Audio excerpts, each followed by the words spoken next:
what you were down at Enloe, because just describe the day to me yesterday. For you. I'm not very smart and I don't wear safety glasses. Got some metal in my eye, so I went down to Enloe to get them about 4 days later, see if they couldn't figure out what was in my eye. And when did you hear about the kids and dad that were missing? In the morning, I already told my girls when I come back from the hospital we were going to go find them and go get them. And what was that process like for you? Meaning? Like your wife said she was here and she was kind of, or she was kind of checking Facebook. She was in contact with the wife. How did you start? What'd you do? You know about, searching? Well, she already looked on social media and seen that they spotted the truck, top pallet, and been here all my life, and so I put two and two together. Where would I be if I was out lost in the woods? And I figured if they went somewhere, they'd go to the biggest road and go downhill. And turns out that's where they were. So. And for you, why was it so important for you to go help them? Because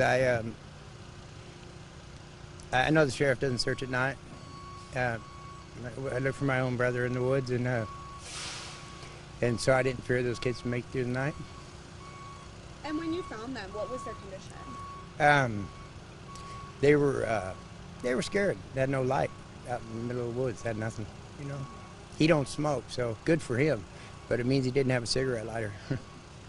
and the dad, you kept telling me, he's a good person. He's a good dad. So what do you mean by that? How did you see that? If he wasn't a good dad, I wouldn't have found him in the woods. I mean, he lost track of his car. His kids wanted to play in the snow, but after that he did good. He followed the flume until he got to a road and followed that road. And when I found him, he's just a few feet off the road there by a pine tree, kind of huddled up with the two boys. And they, no matter who you are, you could get lost in the woods, With your husband, how'd you guys coordinate it?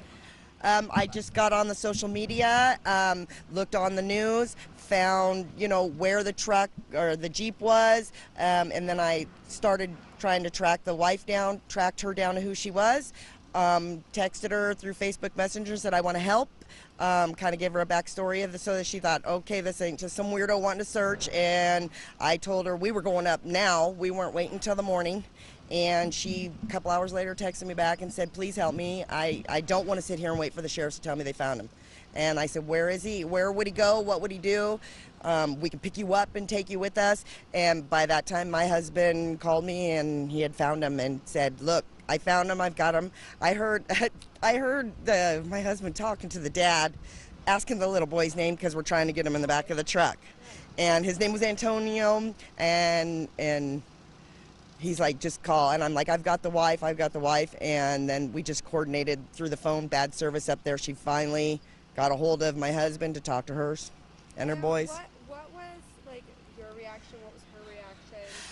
You know what? It's funny because, when my husband left, I knew we'd find him. So, I was surprised and happy, and oh my God, they're all alive and they're great. But I knew we'd find him. He was going to find him. She thought I was messing with her. And what is the backstory? Why was it so relevant? My husband lost his brother in 2010, and October 10th, 2010.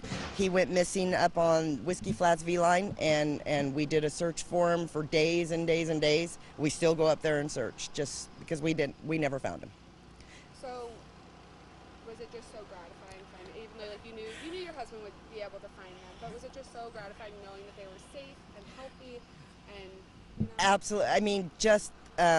I knew we'd find him. I knew he wouldn't give up until he did, because it's been 8 years and we're still looking for his brother. He still don't quit.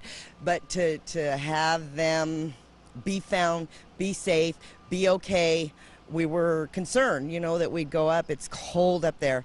And it brought tears to my eyes because they're all home safe.